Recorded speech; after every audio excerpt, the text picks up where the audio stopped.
Bismillahirrahmanirrahim. Assalamualaikum warahmatullahi wabarakatuh dan selamat sejahtera. Okey, kali ini saya akan membincangkan praktis kendiri 9.2A masih dalam bab 9. Okey, bagaimana kita nak tentukan sama ada peristiwa yang diberikan itu bersandar atau tidak bersandar. Okey, saya akan bincangkan satu persatu. Harap pelajar pay attention, okey? Okey, kita pergi ke soalan pertama. Okey, soalan ni dia tak ada gambar rajah so saya tunjukkan gambar rajah supaya lebih jelas lah. Okey, soalan pertama, jarum putaran roda bertuah. Okey, kan biasa kita kalau ada permainan yang kita putarkan roda tu, so lebih kurang macam tu lah rupanya. Okey, bila kita putar roda tu, ada jarum yang akan berhenti kat mana lah kan, kat mana-mana. Nasib lah. Kita kat sini ada jarum. Okey, jarum ni akan berhenti di mana? Dia akan berhenti di satu tempat, betul tak? Okey, mungkin dia berhenti dekat nombor 1, mungkin dia berhenti kat nombor 2, mungkin dia berhenti kat nombor 3. Paling jauh dia berhenti dekat nombor 8 lah sebab ada 8 sektor Jadi ini antara kemungkinan yang keluar. So maknanya dekat sini dia kata dia akan putar 2 kali. Kat soalan ni dia sebut putar 2 kali berturut-turut. Jadi peristiwa A ialah jarum berhenti kali pertama dan B pula jarum berhenti kali kedua. Yang maknanya kita ada 2 peristiwa sebab dia putar 2 kali. Jadi kita nak jarum berhenti kali pertama mungkin dekat nombor 1, nombor 8, 2, 3 sampai 8 kan. So ada 8 kemungkinan lah. Ada 8 mungkin dia akan berhenti. Jadi jumlah untuk set A ni ada 8. Okay, saya tak nak senaraikan, kita dah nampak 1, 2, 3, 4, 5, 8. Kemudian kalau kali kedua dia berhenti pun 8 jugalah. Okay, bilangan kemungkinan dia berhenti untuk kali kedua pula yang untuk kes B pun 8 juga. Jadi tak berubah. Maknanya ini adalah jadi yang demikian ini adalah kategori peristiwa tak bersandar. Sebab dia punya bilangan kemungkinan masih sama, 8, tak berubah. Okey. Okey, jadi dia adalah peristiwa tak bersandar. Alright, jelas. Okey, nombor 2 pula. Pilihan 2 orang lelaki, 2 orang murid lelaki. Okay, kita nak pilih 2 orang murid lelaki daripada sekumpulan murid. Okey, ada satu kumpulan murid ni ada 10 orang perempuan dan 14 orang lelaki. Nak pilih 2 orang. Jadi peristiwa A dia ialah pilih murid lelaki pertama. So, kita nak pilih 2 orang kan. Jadi yang kedua pilih murid lelaki kedua. Okey, jadi berapa pilihan yang kita ada untuk murid lelaki sebab dia nak murid lelaki-lelaki je kan. So kita ada murid perempuan 10, murid lelaki ada 14. So maksudnya ada 14 pilihan untuk set A. Okey. Jadi bila dekat 14 orang tu, kalau satu lelaki dah keluar, mestilah dah kurang kan. Untuk pilih lelaki yang kedua, takkan 14 lagi, mestilah 13 sebab dah tolak seorang dah terpilih. So tinggal lagi bilangan baki tu untuk kita pilih lelaki kedua 13 orang. Jadi berubah.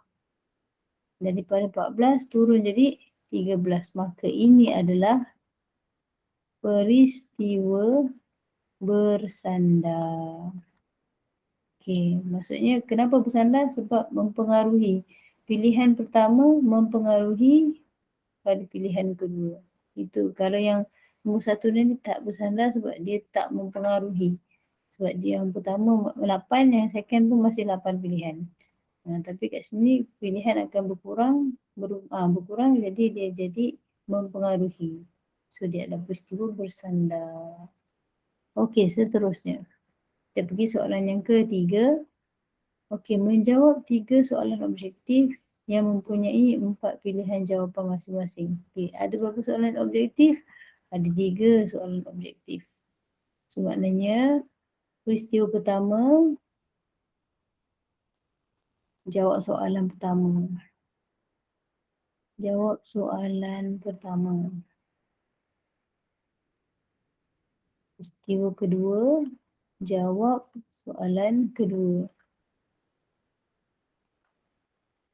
Peristiwa ketiga ialah jawab soalan ketiga. Okay. Lebih daripada 2 peristiwa jawab soalan pertama, soalan kedua. Jadi pilihan jawapan untuk jawab soalan pertama ni ada 4 pilihan. Ada A, B, C, D kan? So 4. Pilihan jawapan untuk jawapan dekat B sama juga. Soalan kedua pun ada objektif kan? So 4 pilihan juga. Untuk C pun sama 4. Jadi tak berubah kan? Masing-masing punya soalan masing-masing. Jadi pilihan masing-masing punya kan? A, B, C, D, A, B, C, D, A, B, C, D. Jadi dia adalah peristiwa tidak bersandar. Dah faham dah? Maknanya pilihan jawapan untuk B tak mempengaruhi, pilihan jawapan untuk A tak mempengaruhi B.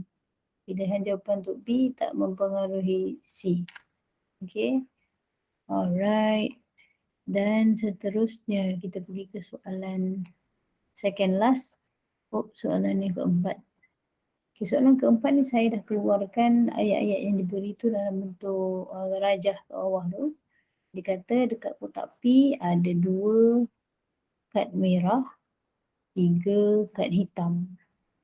Dekat dalam kotak Q ada 5 kad merah dan ada 6 kad hijau. Soalannya, dia kata sekeping kad dipilih. Daripada sini dia punya eksperimen yang fahamkan cerita dia. Sekeping kad dipilih dari kotak P. Sekeping kad dipilih dari kotak P, kemudian dimasukkan dalam kotak Q. Kita ambil satu kad dekat P, kemudian masuk ke dalam Q. Selepas itu, sekeping kad dipilih dari kotak Q. Lepas kita masukkan, ni semua secara rawak maksudnya tak tengok, mata kita tak tengok kita ambil kad apa, masuk apa. Okey. Dia punya apa yang dia nak, kedua-dua kad dari kotak P dan kotak Q warna sama. Jadi maknanya peristiwa kalau kita kat sini daripada kotak P dan kotak Q, mana yang warnanya sama? Merah aja kan? Maksudnya kad pertama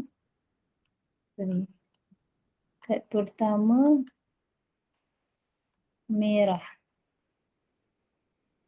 B, kad kedua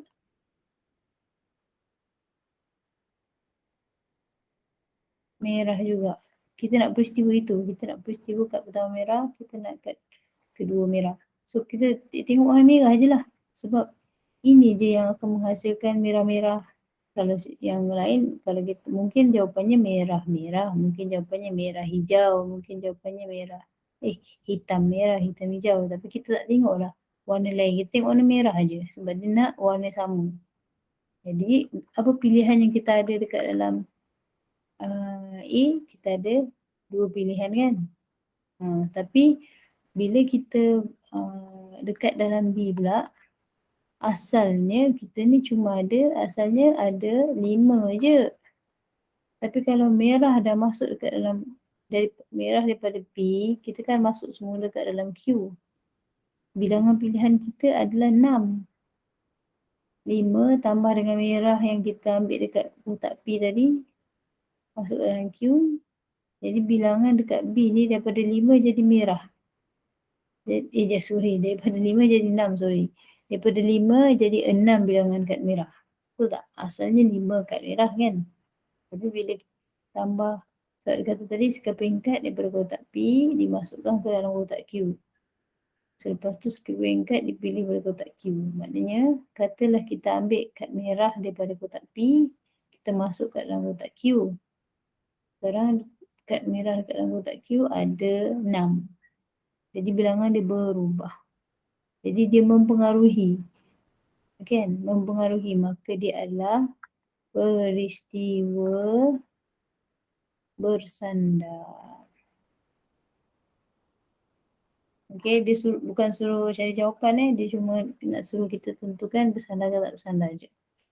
Okay, kita pergi ke soalan terakhir. Vincent dan Bajat menduduki ujian sejarah di sekolah.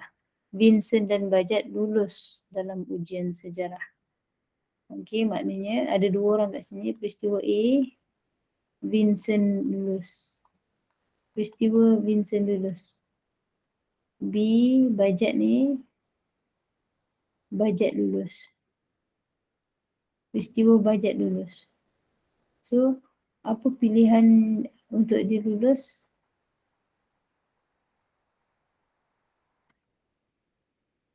Untuk apa ni, keputusan ujian ni ada 2 pilihan je. Apa ni, gagal atau lulus kan? Gagal atau lulus, ada 2 pilihan je. Untuk Bajat pun sama, gagal atau lulus. So, samalah. Jadi, dia adalah peristiwa tak bersandar.